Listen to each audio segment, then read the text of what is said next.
हमारा साथ नहीं, और इसीलिए हम सब संघर्ष कर रहे हैं। मुझे खुशी आज हो रही कि पूरे देश में कन्याकुमारी से कश्मीर तक का शिक्षक, कर्मचारी, अधिकारी इसका समर्थन किया है, इसमें एक साथ बैठा हुआ है। हमारे बगल में ये स्वास्थ्य शिक्षा संघ के प्रदेश महामंत्री अशोक जी बैठे हुए हैं, हमारे महामंत्री त्रिपाठी जी बैठे हैं, कमल साहब बैठे हुए, रेल से बैठे हुए हैं, नर्सेज बैठे हैं, स्टाफ बैठा है, सारे लोग बैठे हैं। ये क्यों एक ही बात तो कह रहे हैं। और मैं एक सवाल भी आपके माध्यम से फिर वही कहना चाहता हूं, अगर इस देश में धनखड़ जी को पेंशन की जरूरत है तो एक एक कर्मचारी को जरूरत है। जब धनखड़ जी इस्तीफा देके पता नहीं कहां चले गए, पूरी दुनिया उनको ढूंढ रही थी और धनखड़ जी पेंशन ढूंढ रहे थे। सोचो आप, पेंशन कितनी आवश्यक चीज है। और एक पेंशन नहीं, विधायक की पेंशन अलग, शांति का पेंशन अलग, उपराष्ट्रपति का पेंशन अलग, 3.25 लाख रुपए पेंशन लेंगे इस देश का। और हमको वो भी जब सदन में थे तो राष्ट्रधर्म सिखाया करते थे। हम तो धनखड़ जी से आज कहना चाहते हैं, असली आप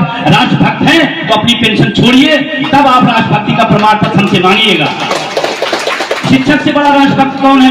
नर्स से बड़ा राष्ट्रभक्त कौन है? अपनी ड्यूटी कर रही है, अपनी सेवाएं दे रही है। और कहा जाता है डॉक्टर नर्स को तो दूसरा भगवान है, वो जीवन देने वाला भगवान और बचाने वाला डॉक्टर और नर्स होता है। वो भी कह रहे हैं भैया हमें भी तो पेंशन चाहिए, हम लोगों का जीवन बचाए, हमारा जीवन कौन बचाएगा? ये सवाल है। आपके माध्यम से मैं आपके चैनल का शुक्रिया अदा करता हूं, जो देश भर के बड़े पत्रकार वरिष्ठ आपके साथ पैनलिस्ट हैं, उनका भी तहे दिल से सम्मान देता हूं। और आज हमने ना शिक्षक दिवस की कोई बधाई दी और ना हम किसी से बधाई लिया, क्योंकि अब ये सिलसिला हम बंद करेंगे। हमारा असली सम्मान तभी होगा जब हमारी पुरानी पेंशन बहाली होगी, तभी हमारा सम्मान है, तभी हमारा बुढ़ापा सुरक्षित है, तभी हमारा जीवन सुरक्षित है। यही बात आप सबसे कहना चाहता हूँ।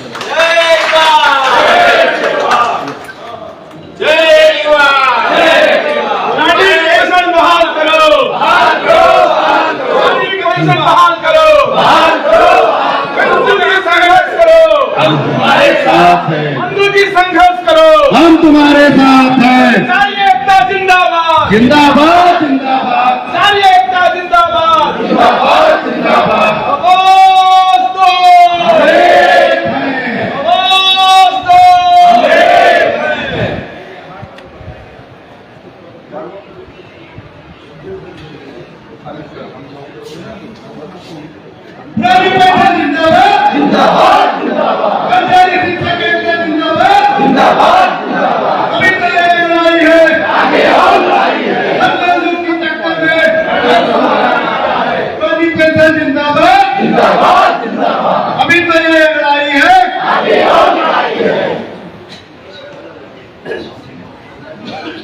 साथियों, हमारे बीच में रेलवे के साथी राकेश जी हैं, मैं इनसे आग्रह करूंगा वो आए और अपनी बात रखें। धन्यवाद सर। और जैसा कि आदरणीय पेंशन पुरुष विजय कुमार बंधु जी बोले, आज एक ऐसा अवसर है जब हम दो भगवानों के बीच बैठे हुए। प्रथम भगवान वह होता है जो शिक्षक होता है, माता पिता, उसके बाद में शिक्षक। दूसरे भगवान आप लोग हैं। जिस प्रांगण में आज हम लोग बैठे हुए हैं, जो डॉक्टर नर्सिंग स्टाफ होता है, ये वास्तव में भगवान होता है। और अगर आज भगवान भी मांगने पर उतर आया है तो इससे बड़े शर्म की बात भारत सरकार, देश सरकार और इस राज्य सरकार के लिए नहीं होगी। इससे ज्यादा शर्म की बात नहीं होगी कि जब भगवान खुद मांग रहा हो और भगवान मांग रहा हो, आप न सुन रहे हो। आप मांगे भगवान न सुने, ये तो देख रहे हैं लोग। वही मांगने जाते हैं, किसी की पूरी होती है, किसी की नहीं पूरी होती है, लेकिन भगवान मांग रहा है, आप नहीं सुन रहे हो। शर्म से आपको टूट पड़ना चाहिए। पुरानी पेंशन लड़ाई, इसका कारण क्या है, इसको हम सबको सोचना पड़ेगा और इस पर विचार विमर्श करना पड़ेगा, क्योंकि आने वाला समय ऐसा आ रहा है। आज वो स्थिति है कि 38 रुपए किलो के रेट में आटा मिल रहा है। जब हम आप रिटायर होंगे ना, तो जितनी आज की डेट में हमको पेंशन मिल रही है, 2000-3000 पेंशन मिल रही है, तो हमको लगता है आने वाले 50 साल बाद में एक 2000-2500 की जो पेंशन मिल रही है, इसमें 15 दिन का आटा भी नहीं किसी कर्मचारी को या किसी भी जो नौकरी अपने पूरी करके गया होगा उसमें मिल पाएगा। पुरानी पेंशन बहाली एक मुद्दा नहीं है, एक बहुत बड़ा मुहिम है। इस मुहिम ने आज भारत सरकार की रातों की नींद उड़ा सी दी है। आप जिस भी क्षेत्र में जाइए, जिस भी राज्य में जाइए, जहां कहीं भी आप जाइए, आपको पुरानी पेंशन बहाली का हुजूम उमड़ता हुआ मिलेगा।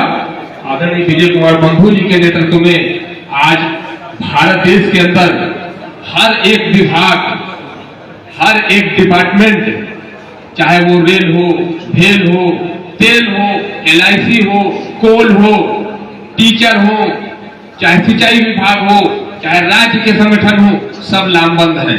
और लामबंद होने का नतीजा यह है कि आज हर दूसरा तीसरा सांसद विधायक उठ करके पेंशन में, संसद में, विधानसभा में, लोकसभा में हमारी पुरानी पेंशन बहाली की मांग को उठा रहा है। और ये समझिए कि वो उठा रहा है, कोई उसकी अपनी व्यक्तिगत इच्छा नहीं थी, वो उठा इसलिए रहा है क्योंकि आज अगर धनखड़ जो है वो अगर अपनी पेंशन मांग रहे हैं तो तमाम कर्मचारी वर्ग, तमाम देश दुनिया के जो नागरिक हैं, जिम्मेदार नागरिक जो टैक्स पे कर रहे हैं, वो उनके ऊपर लानत दे रहे हैं कि अगर आप पेंशन मांग रहे हो, हम पेंशन मांग रहे हैं, तो क्या हम पूरा कर रहे हैं? हमने तो अपनी जिंदगी का एक वो स्वर्णिम समय दिया है भारत सरकार की सेवा में। आप जितने भी नर्सेज हैं, आज आप सबकी सेवा कर रही हैं, उसके बदले में पारितोषिक ही मिल रहा है, कुछ अलग नहीं हमको मिल रहा है। हम सेवा कर रहे हैं, हम सेवा कर रहे हैं, सेवा करके हजारों लाखों डेली लोग रिकवर होकर जाते हैं। वो नेता जो हम आपको बड़ी पेंशन दे सकते हैं, वो भी हजार शरण में ही आते हैं। जब उनको तकलीफ होगी, आपकी शरण में आते हैं, उनकी सेवा करती है, वो तो रिकवर होकर चले जाते हैं। वो रिटायर होंगे, उनको पेंशन मिलेगी, उनको तमाम फैसिलिटीज मिलेगी, ये मेडिकल सुविधा उनको फ्री मिलती रहेगी।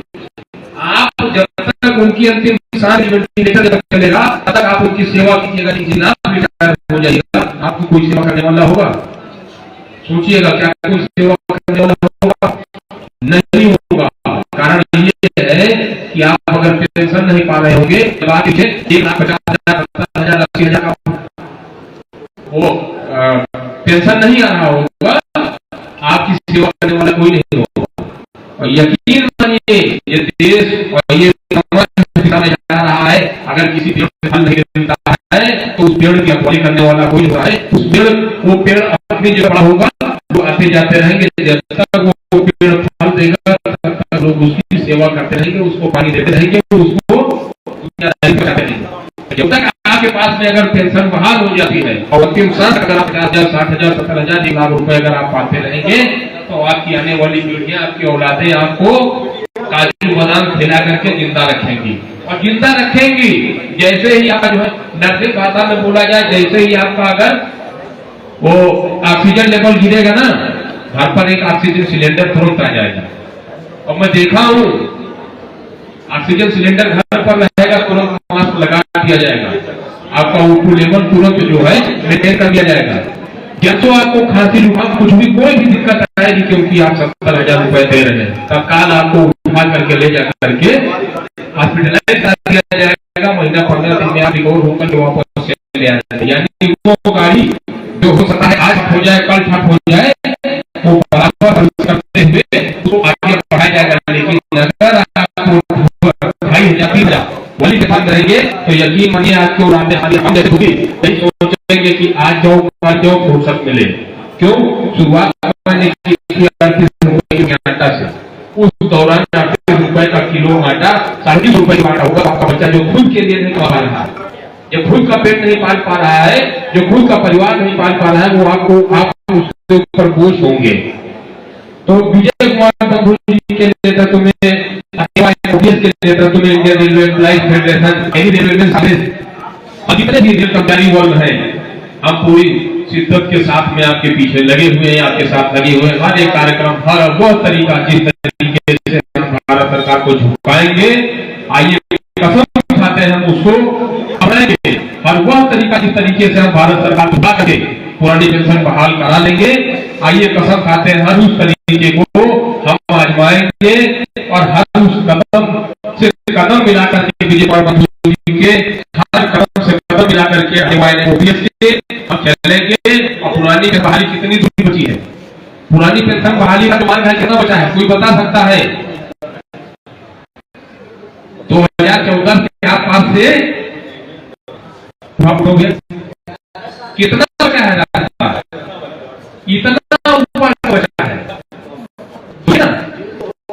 ये जो यू है ना, यू मतलब यूपीएस वाला यू, ऊपर की जला की पट्टी बची है। सोचिए इतना मारा, इतना जो मारा था ना, वो विजय कुमार बंधु अटेवा सिपाहियों में से दुनिया में जो लड़ रहे थे उन्होंने पूरा कर दिया। वो जो है जिसको ये लोग थे, मैं तो बहुत देर से जुड़ा, 2017 की बात है, 2017 जी के साथ जुड़ा।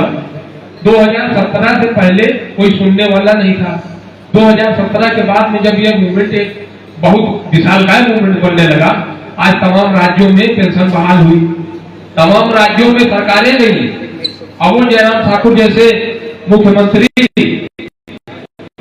जो चुनाव के दौरान, जब वहां चुनाव चल रहा था हिमाचल का बंधुओं के साथ, वहां कहा दीजिए आपके पक्ष में रहेगा, उन्होंने एकदम साफ मना कर दिया। उनकी सरकार जाने के बाद में जैसे ही नई सरकार और उन्होंने अपने किया और कहा कि सरकार को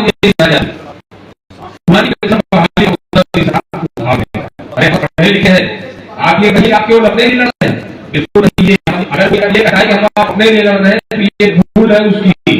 हम आप अपने लिए नहीं लड़ रहे हैं बंधु जी। जो चुनाव पुरानी पेंशन बहाली, निजीकरण, निजीकरण दिखाई करते हैं। आप जितनी भी बढ़िया बैठी है, माताएं बैठी हुई हैं, आप सब लोग जानती हैं, आप करके नहीं, आपका तो सौभाग्य है शायद सबके सरकार के, लेकिन कुछ संविदा भी होंगे, हम लोग संविदा में भी होंगे और संविदा से भी पूरा दिया रहा है, संविदा भी नहीं किया रहा है। तो केवल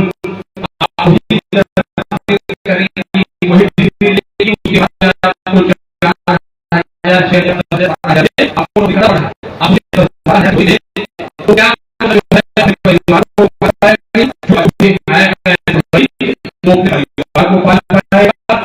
या वो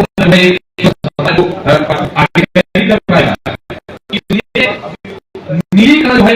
हमेशा जब पुरानी कथा चलाई जाती है उस पुरानी कथा की बात में निकलता है निजीकरण के हम खिलाफ है, और निजीकरण के हम इसी वजह से है क्योंकि उस निजीकरण को जब सपोर्ट देंगे, उस निजीकरण के खिलाफ अगर हम लड़ेंगे तो चाहे जो भी सरकार हो, सरकार कोई अच्छी कोई बुरी नहीं होती, सरकार कोई भी अच्छी कोई बुरी होती है, सरकार को चलाने वाले बुरे होते हैं।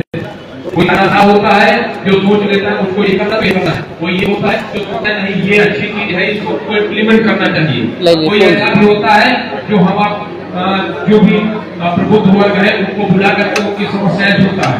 बड़े कर्म के साथ कहता हूँ, दुर्भाग्य के साथ कहता हूँ कि मैं जिस रेल में नौकरी करता हूँ, जिस रेल में हमने अभी 4-6-7 महीने पहले 8 महीने पहले नौकर में चुनाव लड़ करके चुनाव जीते, वो हमारे जो बड़े बड़े आदमी ने कहा बड़े रेल के बुजुर्ग नेता है, शर्म से कहता हूँ शर्म से डूब मरिए नेताजी, आपने वो हजारों लाखों करोड़ों कर्मचारियों के जो भाग्य था, जो उनको मिलना था, पुरानी पेंशन की लड़ाई लड़ी अकेवा एनएमओपीएस जैसे तमाम संगठनों ने, और इसको इतना बड़ा मुद्दा बनाया, और इस मुद्दा बनने के बाद में चूंकि आप जेसीएम अटेंड करने लायक थे, आप जाकर के रेलवे बोर्ड में भारत सरकार के सामने, रेल मंत्री के सामने, प्रधानमंत्री के सामने बैठ करके पुरानी पेंशन की जो कमेटी बनी थी उसके सामने बैठ करके आप जो है वहां हमारी बात को मुखरता से रखते, लेकिन आप वहां गए और आपने एनपीएस से यूपीएस ले लिया, और आते ही आपने कहा कि यूपीएस बहुत बढ़िया है, आते ही आपने कहा यूपीएस बहुत बढ़िया है, और हमने देखो यूपीएस दिलाने का काम किया। और जैसे ही उन्होंने कहा यूपीएस बढ़िया है, चंद दिनों के बाद में एक मीटिंग थी कहीं आपके जम्मू साइड में, वहीं उन्हीं की पार्टी के कर्मचारियों ने, उन्हीं के जो है साथियों ने उनको जो है वो आईना दिखाने का काम किया, एनपीएस को तुम लोगों को समझने में बहुत समय लग गया था। एक लंबा पीरियड चला गया कि समझने में एनपीएस सही है या नहीं है। लंबा पीरियड चला गया, खत्म कर रहा हूं। लंबा पीरियड चला गया, लेकिन यूपीएस जैसे आया, यूपीएस आते ही हमको लगता है 2, 4, 5 दिन निकले होंगे और हमारे बीच के तमाम पढ़े लिखे कर्मचारियों ने तुरंत एनालिसिस आगे का एनालिसिस कर दे दिया और दिखा दिया कि एपीएस जो जहर था ही, यूपीएस उससे भी बुरा जहर है और हम बिल्कुल उसको एक्सेप्ट नहीं करेंगे। और आज वही नुमाइंदे भारत सरकार के जो कहते थे कि यूपीएस बहुत अच्छा है, हमने यूपीएस दिला दिया। आज शर्म से डूब मरना चाहिए उनको। 1%, 2% कर्मचारियों ने भी यूपीएस से अडॉप्ट नहीं किया है। तो पुरानी पेंशन निजीकरण की लड़ाई जो आदरणीय विजय कुमार बंधु जी के नेतृत्व में चल रही है, वादा करिए कि हम हर एक उस मुकाम पर जहां जिस ढंग से लड़ाई करने का आह्वान किया जाएगा, हम आप मौजूद रहेंगे वहां पर।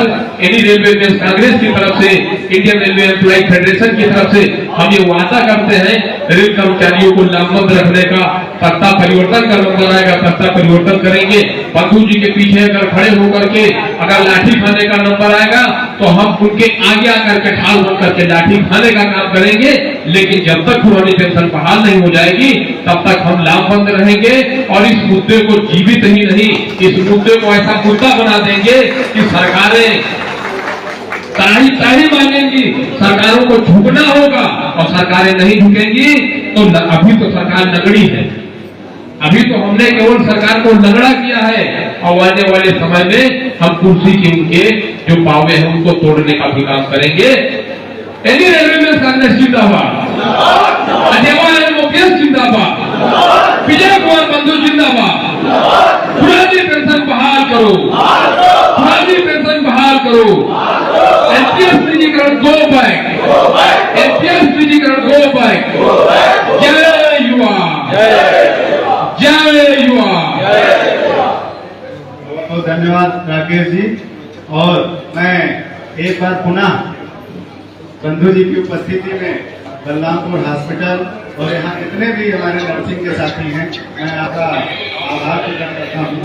और एक बात और बताना चाहता हूँ कि आप लोग बहुत भाग्यशाली हैं कि वैसे तो हम आपके पास अवस्था में लोग आते हैं, लेकिन पहली बार आपके पास स्वस्थ होकर के आपकी लड़ाई दोनों के लिए आपके बीच में स्वस्थ होकर के आए हैं। चाहे हमारा रेलवे हो, देखिए रेल आज चल करके आपके बलरामपुर में आया, हमारे रेलवे के ही सारे वरिष्ठ नेता बैठे हुए हैं और साथ में पशुपालन विभाग की मौजूद है, कृषि विभाग सामने खड़ा है और पीछे शिक्षक भी खड़े हैं। सोचिए आज ये कैंपस आपका बिल्कुल धन्य हो गया कि आज इस आपके कैंपस में सारे विभागों के कर्मचारी आ गए। तो और मैं इसी तरह हमारे बीच में एक हमारे साथी हैं सुनील कुमार गुप्ता जी, जो भेल से रिटायर हुए हैं और उनको आज कितनी पेंशन मिल रही है। आप सोचिए जब 60 के बाद हम रिटायर होंगे तब हमारा क्या हाल होगा। और वो आज रिटायर हो चुके हैं और हमारे बीच में मौजूद हैं और वो अपनी बात रखना चाहते हैं। मैं आग्रह करूंगा कि आए, लेकिन बहुत ही कम समय आप अपनी बात रखें, क्योंकि हमारे पास पता करती है तो कम शब्दों में अपनी बता। मैं बीएचईएल से रिटायर था। जब मैं रिटायर हुआ था तो 80,160 बेसिक थी, उसमें 118% डीए था, उसमें 46% पर्क्स थे। आज मुझे 2525 रुपए 2525 रुपए महीना पेंशन मिल रही है, 2,500 लगभग मिल रही है। और मेरे पापा स्वतंत्रता संग्राम के सेनानी थे, प्यारेलाल चंद्रशेखर आजाद के साथ के, तो मैं भी खून वही है मेरा। हमारे अटेवा के जितने भी भाई बहन हैं और जितने भी साथी हैं और बड़े बड़े नेता हैं, सबको मेरी ओर से हार्दिक बधाई हो कि आप इस संगठन को इतनी ऊंचाई पे लेकर आए हैं। और मैं ये बीएचईएल को भी, बीएचईएल के जो रिटायर्ड कर्मचारी हैं, मैं भी उनको साथ लेके आपके साथ आना चाहता हूँ। आप सभी लोगों की ओर से, मेरी ओर से आप भगवान करे आप जल्दी से जल्दी आप जो भी ओल्ड पेंशन स्कीम है इसको लागू करें। आइए आज हम सब लोग खुले आसमान के नीचे इस प्रांगण में ये शपथ लें कि जितने भी लोग ऊपर उच्च पदाधिकारी हैं, मंत्री हैं, सब दिन दूना रात चौगुना मेहनत करेंगे और एक इसको ओल्ड पेंशन स्कीम को एक उच्च चरमोत्कर्ष पर पहुंचाएंगे। जय हिंद, जय भारत।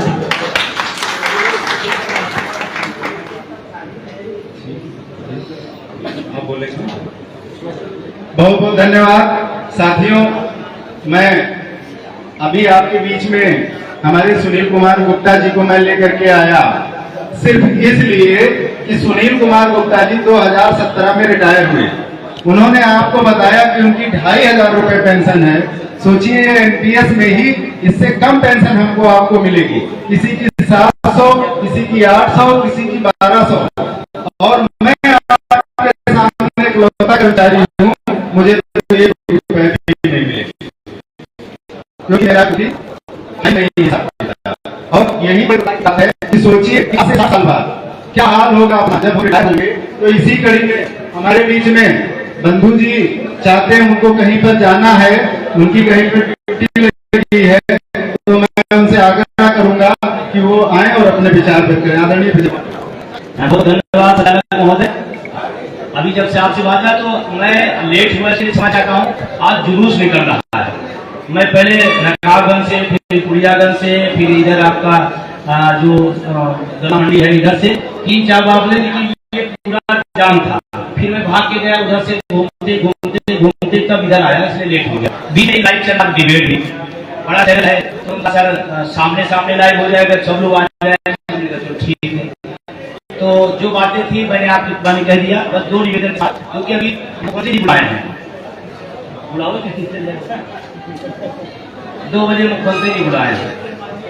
अब ओपीएस देंगे कि क्या देंगे ये नहीं पता है मुझे, या कुछ और कराएंगे। शिक्षक दिवस है और शिक्षकों का सम्मान होता है, और शिक्षकों के दिन, शिक्षकों की ड्यूटी लोक भवन है। मतलब हम उनको शिक्षक मानते ही नहीं, कम से कम शिक्षक दिवस को तो उनसे मुक्त रखना चाहिए। लेकिन ये सरकार की मानसिकता है, ये मानसिकता सेट करना चाहती है। मैं आपको बताना चाहता हूँ भाई, रेलवे साथी प्लीज, रेलवे वाले, ये अटेवा है, ये अटेवा को सब लोग धन्यवाद दिया करिए। ये चिकित्सा, ये स्वास्थ्य, ये नर्स, ये डॉक्टर, ये सिंचाई, ये विभाग, ये रेलवे, ये अटेवा एक गुलदस्ता है। सब लोगों ने बांट के अपने अपना चलाया।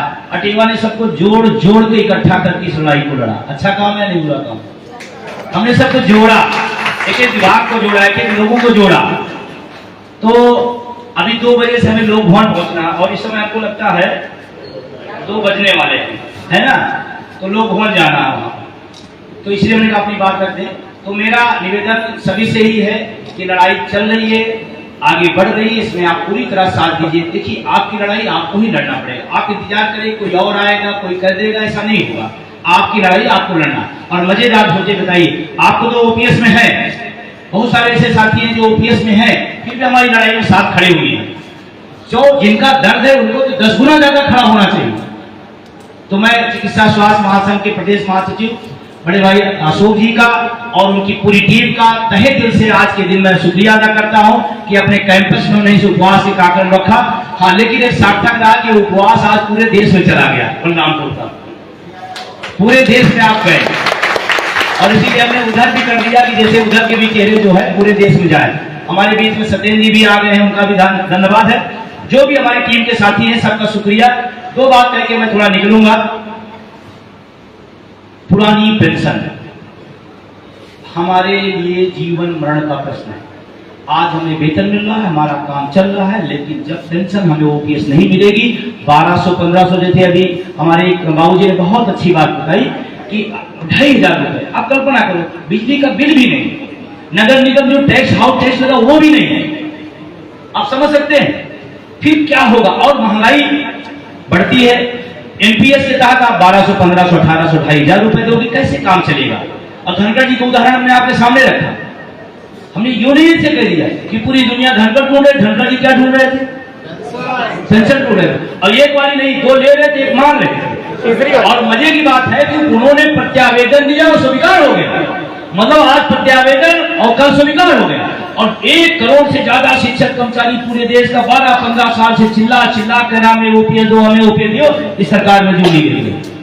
सोचो, और उनको सारी सुविधाएं फ्री है, उसके बाद पेंशन की जो महसूस है भाई, उनका चिकित्सा फ्री, उनका आवास फ्री, उनको बंगला फ्री, उनको ड्राइवर है, रेल का भेल और प्लेन का सब फ्री होने के बाद उनको पेंशन चाहिए। और हमको वेतन से ही सारा काम, हमको पेंशन से ही सारा काम होना है। तो ये बहुत महत्वपूर्ण चीज है, इसके लिए आप लड़िए। और हम बहुत तहे दिल से चिकित्सा स्वास्थ्य संघ का धन्यवाद देते हैं कि हमारी जब भी कोई लड़ाई, कोई आह्वान रहा है, उसमें चिकित्सा स्वास्थ्य महासंघ आप सबने बहुत मजबूती के साथ खड़े रहे हैं, मजबूती के साथ आप इस आंदोलन में अपनी भागीदारी निभाई है। मैं सबका शुक्रिया अदा करता हूँ। और आज हमको लगता है ये पहली बार है कि लोग यहाँ इलाज कराने आते हैं, यहाँ लोग आज उपवास करने आए, ये भी एक अद्भुत घटना है। तो हम अपने अटेवा जिला टीम को भी, सुनील जी, नरेंद्र जी और विजय जी और उनकी पूरी टीम का शुक्रिया अदा करता हूँ। और मैं लेट हुआ क्षमा चाहता हूँ। और अभी आप अपना कंटिन्यू रखिएगा, हमें जाना है, आप लोग अपनी पूरी बात रखिएगा। एक अपील के साथ, 25 नवंबर कहाँ चलना है? तैयार है? 25 नवंबर 25 नवंबर 25 नवंबर 25 नवंबर। अगर सरकार हमारी नहीं सुनती तो हम लोग फिर दिल्ली चलेंगे। पिछली बार आप लोग दिल्ली गए थे 1 अक्टूबर में, क्या नजारा था, क्या नजारा था?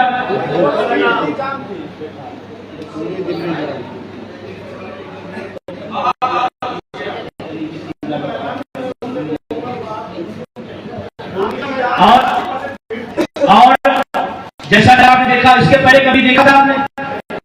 कभी देखा आपने? नहीं देखा था। और आपको बता दें, उससे भी बड़ी तैयारी है। दिल्ली पहुंचेगी तो बाहर दिल्ली के बाहर कहीं जाना है।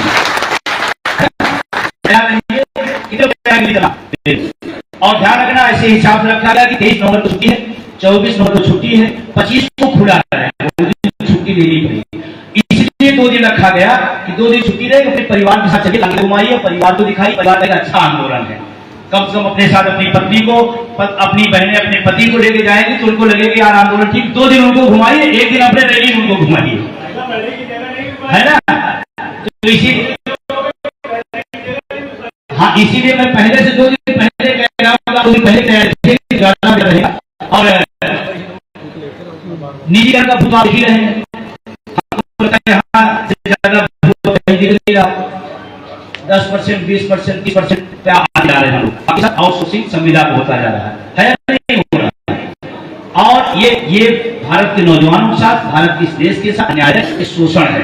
अभी एक अचानक टीटी ला दिया गया, जो 20 साल 30 साल पढ़ा रहा फिर टीटी की परीक्षा देगा। और मजे की बात है, जिन लोगों ने आदेश पारित किया वो कोई परीक्षा बिना दिए जज बनते। सुप्रीम कोर्ट में जजों के लिए कोई परीक्षा प्रणाली नहीं है, कोलिजम सिस्टम से जाते हैं। वो कह रहे हैं कि आप फिर से पढ़ाओ। हमने अपनी योग्यता, क्षमता, अपनी डिग्रियां सब लेकर के आपकी परीक्षाएं पास करके तब आए। आप कल्पना करो, एमबीबीएस है, आज 30 साल पहले उसने नीट फाइट किया, जो भी उसमें कमीशन हुआ, और आज उसको 30 साल बाद कहा जाए फिर से फाइट करो। क्या संभव है? क्या व्यवहारिक है? क्या मानवीय है? क्या है? फिर आप क्यों थोप रहे हैं? इनका मकसद है सारी व्यवस्था को, शिक्षा व्यवस्था को, नौकरी व्यवस्था को, सरकारी व्यवस्था को पूरा खत्म करना है। और फिर आदमी वही हैंड आउट 5 किलो राशन पर जिंदाबाद होता रहे, जिससे जो कहा जाए वही करे, कोई बौद्धिकता की बात, कोई विचार की बात, कोई उन्नति की बात न कर पाए। ये बात आपको समझना पड़ेगा। आप उनके समर्थक भी हो सकते हैं, वह चाहे उनके विचारधारा भी हो सकते हैं, लेकिन ध्यान रखना, जब अपना हित आए तो थोड़ा आपको भी अपना सोचना पड़ेगा। और ना सोचना हो तो मैं बता दूं, अभी विधानसभा सब चला था, अभी चला था, 24 घंटे चला था। मैंने देखा होगा, 24 घंटे दिन रात चलाया गया। और क्या कहा गया? विकसित भारत, विकसित उत्तर प्रदेश के लिए चर्चा, और दिन रात चर्चा। मतलब हमारे माननीय, हमने सोचा कितना गंभीर हो गए, भारत के लिए विकसित करने के लिए, उत्तर प्रदेश विकसित कर, हमने कहा कोई एजेंडा, कोई रोड मैप निकलेगा जिससे विकसित हो जाएगा भारत, उत्तर प्रदेश विकसित हो जाएगा। 24 घंटे चर्चा के बाद 48% वेतन भत्ता विधायकों को बढ़ा दिया। ये विकसित भारत का रोड मैप है, ये रोड मैप है। 48%, 24 घंटा चर्चा तो 48%। अगर 48 घंटा चर्चा हो जाती और जब शिक्षक कर्मचारी को 1%, 2% देता होता है तो 2% धीरे लिखा जाता है, इतना भार आएगा वो मोटा लिखा जाता है। सही है नहीं सही? तो विकसित भारत, विकसित उत्तर प्रदेश में 48% ले लिए। अब बताओ, सब के सब करोड़पति है, सब के सब अरबपति है, उनको चाहिए 48%, हमको 2% देने में अभी तक वेतन आयोग नहीं शुरू कर पाया। 1 जनवरी 26 से देना है, अभी तक अध्यक्ष और सदस्य नहीं खोज पाए। और अपना और ध्यान रखना, थोड़ा स्वार्थी बनिए। राष्ट्रीय अध्यक्ष जो कहता हूँ अकेला खुल जाकर अपने मुद्दे पर स्वार्थी बनिए। जैसे वहां जब मामला 48% का है तो चाहे जिस पार्टी का हो, सत्ता हो विपक्ष, सब ने मेजे तक, क्योंकि उनका हित उसमें जुड़ा था, है या नहीं? उनका हित में सब एक साथ हो गए। ऐसे ही पेंशन की लड़ाई में हम सबको भी एक साथ खड़े होना होगा, लड़ना होगा। और मैं आपको विश्वास दिलाता हूं, इस देश में 110% पुरानी पेंशन बहाल होगी, इसको कोई रोक नहीं सकता। और उसकी दिशा बिहार से होने जा रही है। 14 सितंबर को हम बिहार रहेंगे। बिहार में पटना में बहुत बड़ी रैली बनाए हैं, वहां बुलाया गया है। और हो सकता है बिहार का परिवर्तन हमारे ओपीएस का भी परिवर्तन का कारण बने। 14 सितंबर को हम वहां रहेंगे। आपके परिचित लोग होंगे तो उनसे बोलिएगा, पटना में 14 सितंबर को एक विशाल रैली ओपीएस की होने जा रही है। और हम आपसे कह रहे हैं, बिहार अगर पलट गया और ओपीएस हमने लागू करवा दिया तो 27 का चुनाव बिना ये सरकार ओपीएस दिए चुनाव में आने की हिम्मत नहीं करेगी। मैं आपको बता रहा हूं, ये रास्ता अभी बिहार नहीं जाएगा इस समय। अशोक भाई बहुत अच्छे तरीके जानते हैं। अभी जब लागू हो जाएगा तो सब अपना अपना पत्र, फला परिषद, फला महासंघ, पता नहीं क्या क्या सब लिखे ले। अभी बिहार कोई नहीं, बिहार एमओपीएस उनके सहयोगी लोग काम वहां कर रहे हैं। लागू हो जाए तो हमने करा दिया। ऐसा होता है नहीं होता है? तमाम अभी वहां बिहार में कोई चर्चा नहीं कर। हमारी पूरी दृष्टि, पूरी रणनीति बिहार पे, क्योंकि जानते हैं बिहार अगर पलटेगा और वहां लागू होगा तो 27 के पहले सरकार को वहां देना पड़ जाएगा। और बिहार और यूपी हो जाए तो पूरा देश हो जाएगा। ये रणनीति का हिस्सा है। तो बहुत बहुत शुक्रिया, बहुत बहुत धन्यवाद। क्षमा के साथ हम निकलना चाहेंगे, आप बैठे रहेंगे क्योंकि जो एक सिस्टम है जो भी 5-10 मिनट और चलेगा वो चलाएंगे। हम क्षमा के साथ जाना चाहेंगे और इसलिए थोड़ा जानना चाहते हैं, अगर बात वहां मिल जाएगा मौका, लोग भवन में शिक्षकों का सम्मान है और हमें मौका मिल गया तो हम ये कह देंगे कि महाराज जी सबसे बड़ा सम्मान उसी तरह से जा रहा हूं, उधर भी भटकने। ठीक है, तो बहुत इस बार आप लोग और आप ये देखिए हमारे और ये इस आंदोलन को मजे की बात, जब पेंशन बहाल हो नहीं मिलेगी तो नौकरी से सीधे आंदोलन में समर्पण के साथ खड़े होते हैं और पूरे देश में दौड़ा करके रेल के तमाम विभागों को जोड़ने का काम कर रहे हैं। इनको भी आप जरूर सुनिएगा।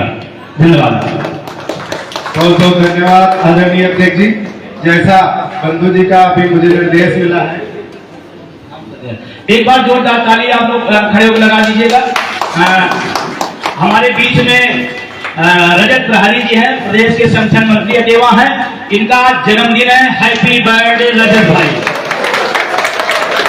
उपवास रहेंगे, बढ़ते रहेंगे, आज केक नहीं, पार्टी नहीं ले सकते आज हम लोग क्योंकि उपवास है। नहीं तो आज रजत भाई को पार्टी देनी पड़ती। रजत भाई को जन्मदिन की बहुत बहुत बधाई। साथियों, कृपया बंधु जी का निर्देश मिला है, आप लोग स्थान ग्रहण कर ले।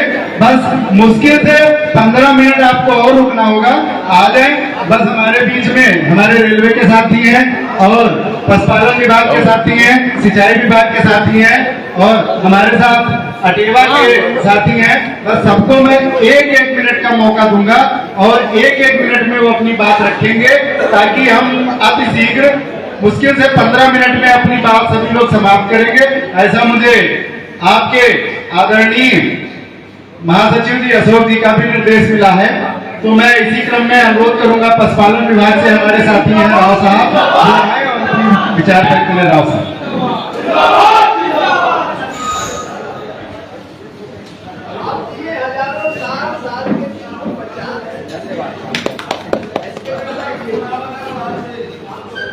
बहुत बहुत धन्यवाद संचालक महोदय। सर्वप्रथम अटेवा द्वारा संचालित इस उपवास में आए हुए सभी सहकर्मी साथी छोटे बड़े भाइयों, माताओं, बहनों, मैं आपका हृदय की गहराइयों से अभिनंदन करता हूं, स्वागत करता हूं। साथियों, ओपीएस की इस लड़ाई में जब जब अठेवा का आह्वान हुआ है, पशुपालन विभाग ने पूरी जोर शोर से अठेवा के और मैं विजय बंधु जी से और नरेंद्र जी है सबको विश्वास दिलाना चाहता हूं। ओपीएस की लड़ाई में निजी को आवेदन किया कि मुझे पूर्व विधायक होने की जो पेंशन दी जाए। जो देश का राष्ट्रपति, उसको पेंशन की जरूरत है, और जो हमारे कर्मचारी 50-60 हजार तनख्वाह पाने वाला, उसको पेंशन की आवश्यकता सरकार की नजर में नहीं नजर आती है। तो ऐसी सरकार शर्म करे और अपनी गलती मान ले और 27 के चुनाव के पहले ये घोषणा कर दे कि मैं उत्तर प्रदेश के कर्मचारियों सहित देश के सभी कर्मचारियों शिक्षकों को ओपीएस देने का काम करेंगे। शुरुआत हो चुकी है। आपने पूरे पुराने लोकसभा में देख लिया है, जो लोग कहते थे 400 पार, उनकी औकात बताने का काम हमारे शिक्षक कर्मचारियों ने कर दिया है। और यह व्यवस्था रही तो ये 10 के नीचे आ जाएंगे और उत्तर प्रदेश में 2027 में इनकी सरकार बनने वाली नहीं है, बिल्कुल नहीं बनने वाली है। और जो लोग नहीं बनाना चाहते हाथ उठा लें कि कौन कौन सरकार नहीं बनाना चाहता है इनकी। और जब 27 में ये लोग हमको दे दिया ओपीएस, हमें सरकार से कोई विरोध नहीं है। सरकारें आती है, जाती है और आएंगी और चली जाएंगी।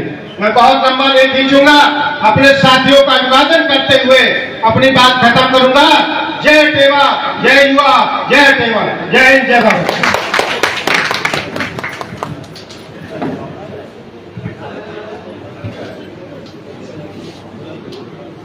इसी कड़ी में हमारे एक साथी शिक्षक साथी हैं नरसिंह जी, वो आपको अपनी कुछ पंक्तियां सुनाएंगे। मैं आग्रह करूंगा आए और 1 से 2 मिनट के बीच में अपनी पंक्तियां करता हूं। और आज उपवास कार्यक्रम में सर को मैं बहुत बहुत धन्यवाद देता हूं कि आपने इस तरह का कार्यक्रम आयोजन किया। और कहीं न कहीं एक प्रकार से आप लोग ये समझिए, हम उसमें भी शामिल हैं। पुरानी पेंशन जीवन का आधार है। बिना उसके जीवन, जिस दौर में हम लोग रिटायर होंगे तो बिना उसके जीवन का कोई मतलब नहीं रहेगा, ऐसा मेरा मानना है। बहुत ज्यादा बात नहीं करना, क्योंकि लोग शिक्षक हैं और बेसिक से हैं। खास करके एक फरमान आया 1 सितंबर का, पूरा शिक्षक समुदाय इस समय चिंताग्रस्त है, बहुत डिस्टर्ब है। क्योंकि ऐसे ऐसे लोग हैं जो बीमार हैं, हॉस्पिटल में हैं, वो कैसे टिकट देंगे, मेडिकल पे चल रहे हैं। बहुत ज्यादा संख्या, क्योंकि 40 के पार सब हैं, जिसको 50 साल है, कोई 52 साल का है। तो तमाम ऐसी स्थिति है। मैं 2 लाइन में सरकार से कहना चाहता हूं, बस यही एक मांग मैं सरकार से करता हूं, बस यही एक मांग मैं सरकार से करता हूं, पुरानी पेंशन दे दो फरियाद करता हूँ, घर चलाऊं गांव में कैसे उस बुढ़ापे में, चलाऊंगा मैं कैसे थोड़े से पैसे में, घर चलाऊं गांव में कैसे उस बुढ़ापे में, राशन लाऊंगा मैं कैसे थोड़े से पैसे में, बस यही दरकार मैं सरकार से करता हूँ, पुरानी पेंशन दे दो फरियाद करता हूँ।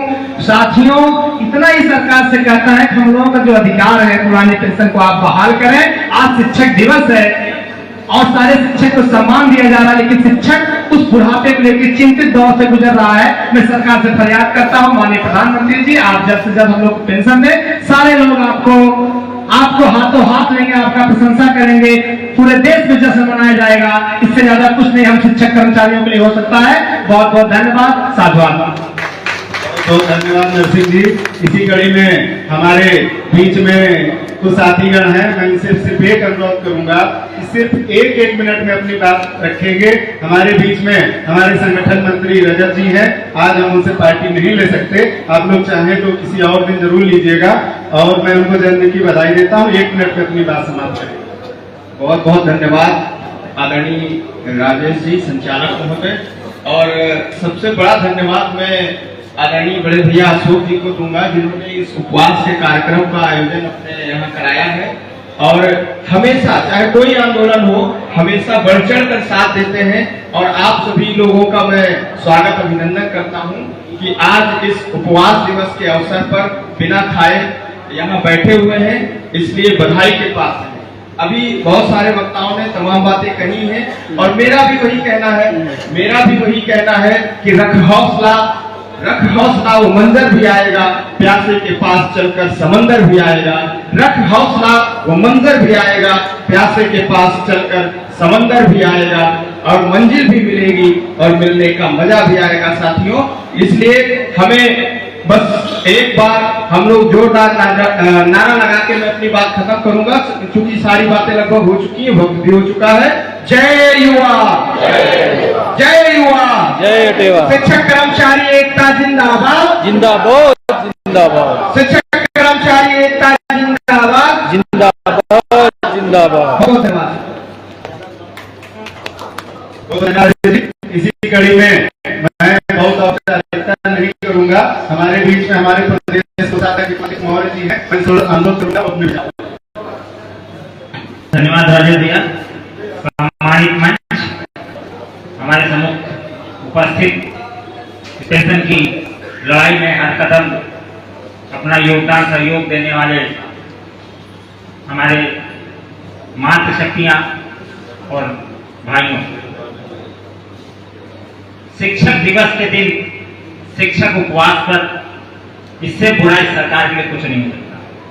वास्तव में जो भी बंधु जी बता गए थे कि कार्यक्रम वहां शिक्षक दिवस पे शिक्षकों के सम्मान का आयोजन किया गया, लेकिन वहां पे बेसिक से हमारे 365 टीचर बेसिक से लगाए, और जो माध्यमिक से लगे पता नहीं हुआ, मुझे लगता है 500 शिक्षकों खाली वहां व्यवस्था देखने, कौन बैठा है कौन खड़ा, कैसा सम्मान करो। इस सम्मान से बेहतर है कि आप हमें अपनी जिंदगी हमारे हाल में छोड़ दीजिए। अगर वास्तव में कुछ सम्मान देना चाहते हैं तो इस शिक्षक दिवस के अवसर पर खाली शिक्षक ही नहीं, पूरे कर्मचारी समाज की आप पुरानी पेंशन बहाल कर दीजिए। सारा संगठन, सारा देश आपका आभार रहेगा, और हमारा ये जो वास्तविक सम्मान है जिससे कि हमारा जीवन कटने वाला है, उसके लिए हम आभारी रहेंगे। तो आज के दिन बस खाली यही निवेदन है कि वास्तव में अगर सम्मान करना चाहते हैं तो पूरे देश के कर्मचारियों को पुरानी पेंशन बहाल कर दें, शिक्षकों के साथ सम्मान करके या उनकी बहाल करके भेदभाव मत करें। सारे कर्मचारी देश के अंग हैं, सरकार के अंग हैं, तो पेंशन बहाल करें। तो शिक्षक दिवस के अवसर पर अगर बन पड़े तो सबकी पेंशन बहाली की घोषणा कर दें। इन्हीं शब्दों के साथ, इसी विश्वास के साथ हम लोग उपवास करें कि एक न एक दिन तो सुखद पल आएगा जब सब पेंशन से आच्छादित होंगे। जय युवा, जय। बहुत बहुत धन्यवाद मौर्य जी। इसी कड़ी में हमारे भी सिंचाई विभाग के हमारे साथी नरेंद्र जी हैं, और हमारे अटेवा के विधिक सलाहकार भी हैं। मैं उनसे अनुरोध करूंगा कि वो अपने विचार बहुत ही कम शब्दों में दें। बहुत बहुत धन्यवाद संचालक महोदय। आज शिक्षक दिवस है। शिक्षक दिवस पर मैं, शिक्षक जो है देश का निर्माता होता है, तो मैं अपने शिक्षक भाइयों को शिक्षक दिवस की बहुत बहुत बधाई देता हूँ। मैं भी किसी शिक्षक से शिक्षा ग्रहण करके भी यहाँ पहुँचा हूँ। मैं मुख्यालय में कार्यरत हूँ और यूनियन का मैं प्रदेश अध्यक्ष हूँ, और सेवा का सलाहकार था। तो अभी सुप्रीम कोर्ट ने आदेश दिया है आरटीआई आईटी एक्ट के तहत पहले के जो शिक्षक है, चाहे हुए हैं, उनको भी पास करना पड़ेगा। रिटायरमेंट की सेवा जिनकी 5 साल से करना अनिवार्य है, वरना तो